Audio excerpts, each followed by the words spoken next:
I ordered jail for the last violation. I gave you the benefit of the doubt yet again, and here we are on another violation. I promise you, this will be the last time. I promise you. I really need this job to continue. I'm trying to get an apartment and get on my own 2 feet. And I'm going to therapy and going to the mental health center and going to Alcohol Anonymous classes. So I promise you, if you give me one more chance, I promise you will never see me again.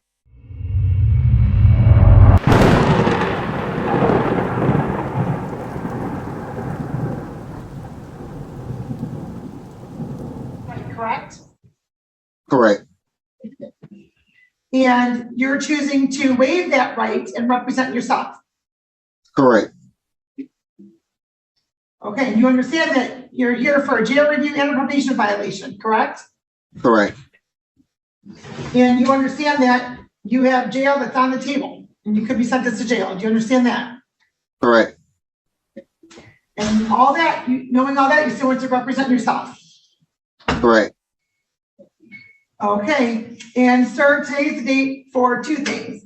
Number 1 is we have a jail review whereby you were sentenced to 15 days jail on March 20th as a result of your probation violation. The court suspended that with a jail review of May 22nd. Well, today's May 8th, and that jail review is moved up because it's alleged that you tested positive for alcohol on April 11th. Understood. So that's alleged technical violation number 6. So we set your jail review, we moved it up to today's date. So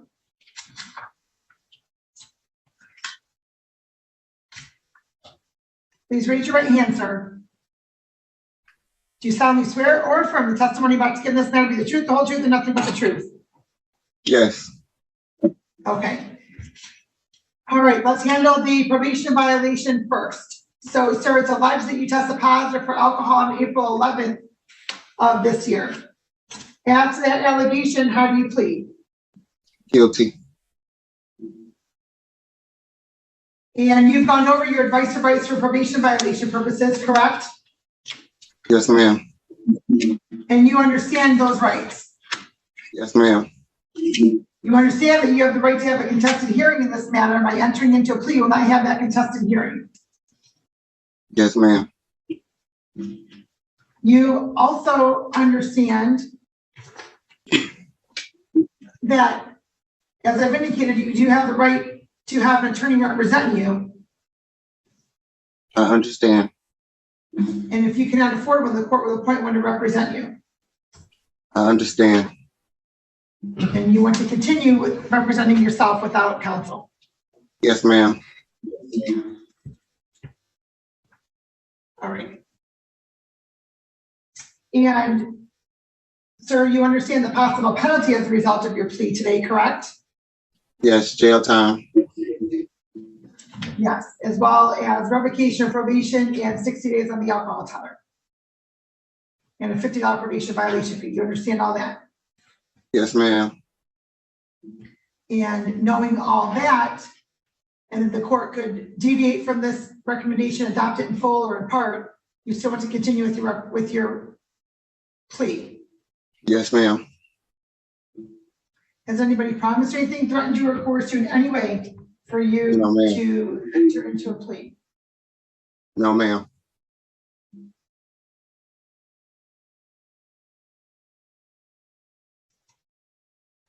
All right, and you sure you don't want any representation? Yes, I'm positive. Okay, sir, on April 11th of 2023, your color was called for testing, correct? Yes, it was. And on that date, it shows that you tested positive for alcohol, correct?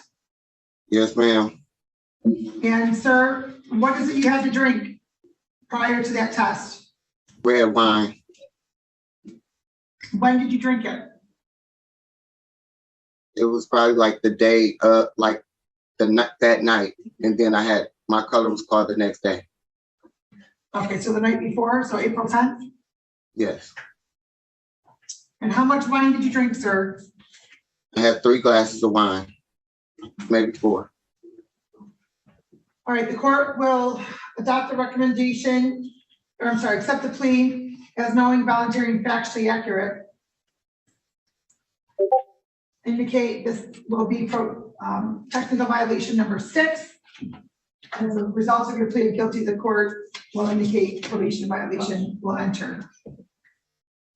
All right, and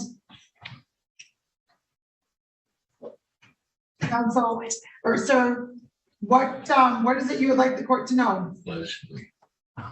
Well, I was having a really tough time at that date. It was the death of my brother, and I couldn't get a hold of my therapist or my sponsor. So I made a horrible decision.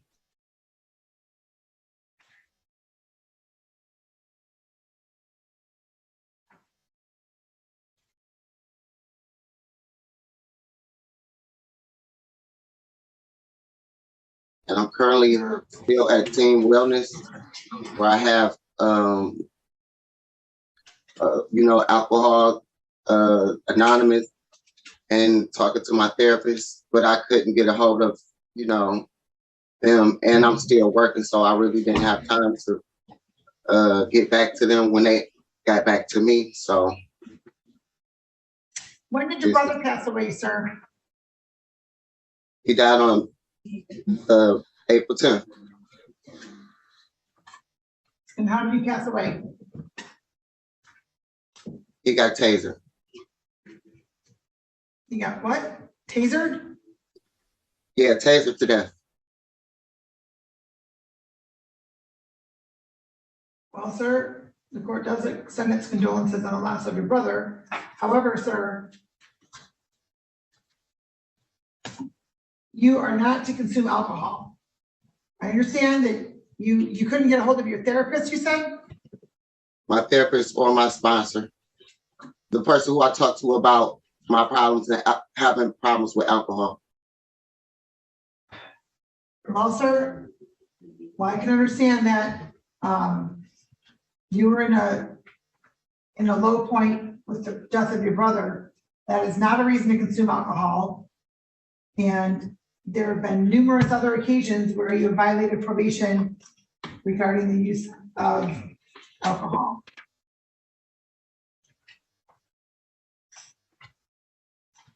And marijuana. And while marijuana is still showing up in your system, it shows that the levels are going down. Because I haven't smoked marijuana since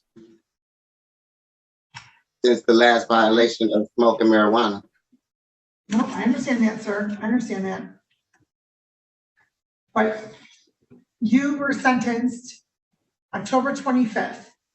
November 16th, we had a bond violation hearing. January 9th, we had a probation violation hearing. February 13th, another probation violation hearing, whereby the court indicated alcohol to other mandatory jail for any future violation.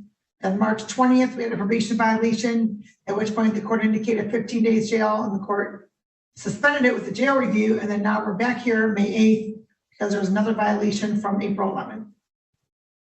And so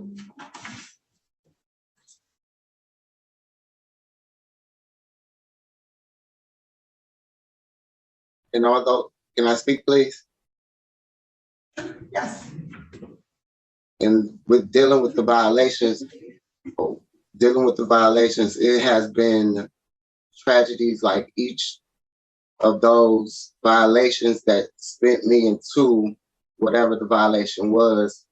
But it's like you said, there's it's really no reason to do it if I'm on probation. So I understand what you mean by that. I'm sorry. Can you repeat that, sir? I wasn't quite following that. It's no reason to drink or smoke marijuana just because someone has passed away. You're correct. You're correct. So what the court's going to do is on the probation violation, the court's going to revoke probation. The court's going to indicate 60 days on the alcohol tether to begin after the 15 days in jail.